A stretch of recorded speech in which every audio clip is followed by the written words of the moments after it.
Assalamualaikum warahmatullahi wabarakatuh.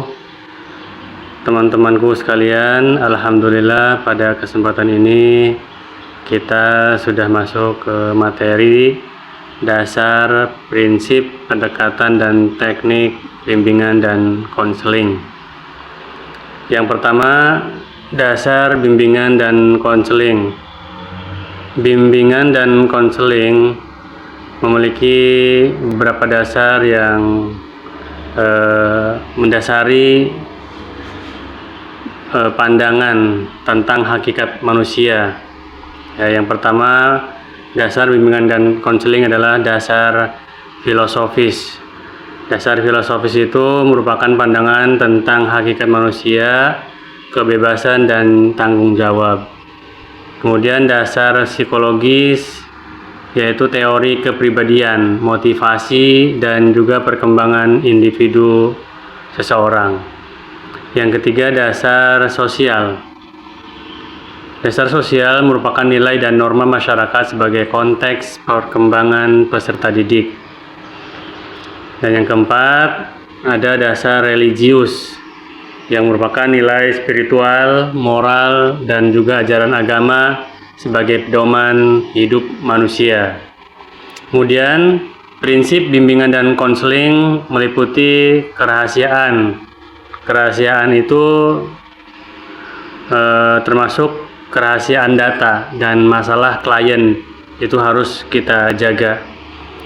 Dan kesukarelaan klien datang tanpa paksaan. Ketika klien ingin melakukan bimbingan dan konseling, harus sesuai kesukarelaan klien atau peserta didik tanpa adanya paksaan dari kita atau pihak yang lain. Dan yang ketiga, keterbukaan. Sebagai konselor dan klien harus saling terbuka satu sama lain dan harus memiliki kerahasiaan. Dan yang keempat, kemandirian. Prinsip yang keempat, kemandirian, yang membantu klien mampu mengambil keputusan sendiri.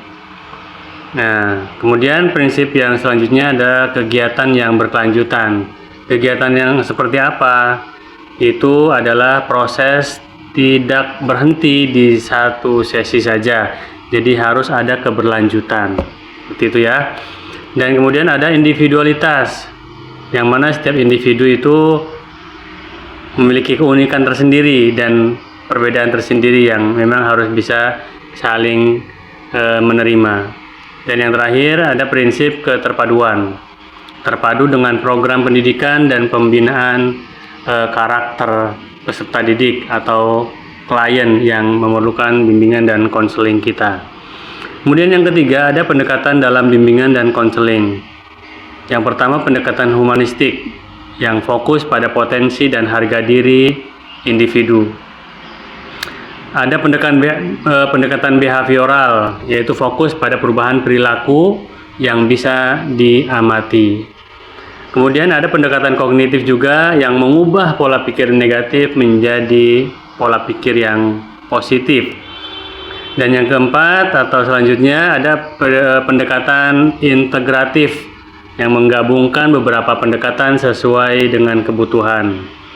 Dan yang terakhir ada pendekatan Islami atau pendekatan yang religius yang berdasarkan nilai-nilai Al-Quran dan juga sunnah Nabi Muhammad SAW. Baiklah teman-teman sekalian, kemudian yang keempat ada bimbingan konseling berbasis karakter dan religius atau bimbingan konseling yang bersifat Islami.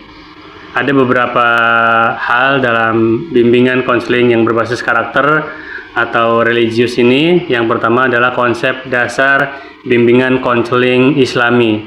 Itu seperti proses membantu individu agar hidup sesuai fitrahnya sebagai hamba Allah Subhanahu wa taala. Kemudian yang kedua, berdasarkan prinsip tauhid, ihsan dan juga amar ma'ruf nahi mungkar. Itu konsep dasar ya. Kemudian ada konsep dasar yang ketiga, itu menekankan keseimbangan jasmani, rohani, dan juga sosial. Kemudian Ada tujuan dan dasar bimbingan dan konseling Islami, yang mana tujuan tersebut adalah membentuk pribadi yang beriman, bertakwa, berakhlakul karimah, dan juga seimbang. Dan ada dasar bimbingan konseling Islami yang meliputi dasar-dasar bimbingan konseling itu dari Al-Quran, dari hadis, ada juga ijma, qiyas, dan juga pandangan para ulama. Selain itu, selain tujuan dan juga dasar bimbingan dan konseling Islami, tujuannya yang lain juga mendorong individu agar dekat dengan Allah Subhanahu wa taala dan menjalani hidup yang bermakna. Kemudian yang ketiga ada asas-asas bimbingan dan konseling Islami yang meliputi ibadah, amanah dan tanggung jawab, kasih sayang, musyawarah, dan juga keadilan. Yang pertama ibadah, yang mana semua kegiatan diniatkan karena Allah Subhanahu wa taala. Amanah dan tanggung jawab, di mana seorang konselor itu bertugas dengan niat membantu sesama. Kemudian kasih sayang. Kasih sayang merupakan pendekatan yang penuh dengan empati dan juga kelembutan. Dan yang keempat, musyawarah, di mana dalam bimbingan konseling ini kita mengajak klien berpikir bersama dan mencari solusi yang terbaik. Nah, kemudian ada keadilan, asas keadilan, tidak membeda-bedakan latar belakang klien. Kemudian selanjutnya ada fungsi dan metode bimbingan konseling Islami, yang mana fungsi tersebut meliputi preventif yang bisa mencegah perilaku yang menyimpang. Ada fungsi korektif yang membantu memperbaiki kesalahan, ada fungsi pengembangan yang bisa menumbuhkan potensi diri, dan juga ada fungsi pemeliharaan yang bisa menjaga konsistensi akhlak yang baik. Kemudian ada juga metode dalam bimbingan konseling Islami.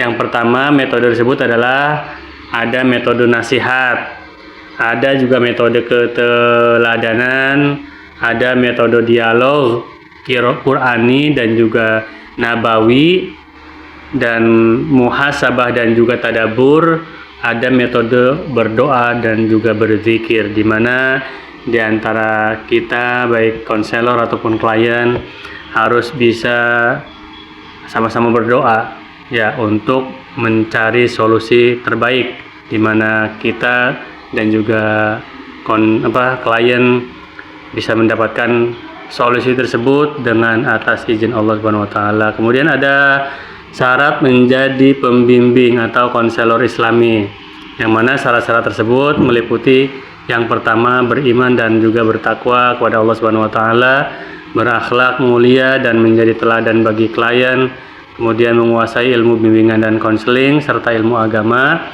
dan mampu berkomunikasi dengan hikmah, memiliki empati, sabar, dan niat ikhlas membantu.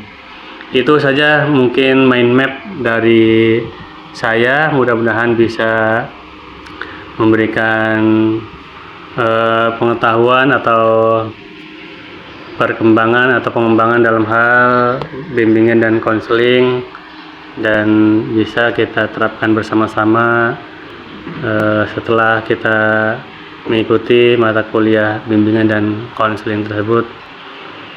Akhir kata, wabillahi taufiq wal hidayah. Wassalamualaikum warahmatullahi wabarakatuh.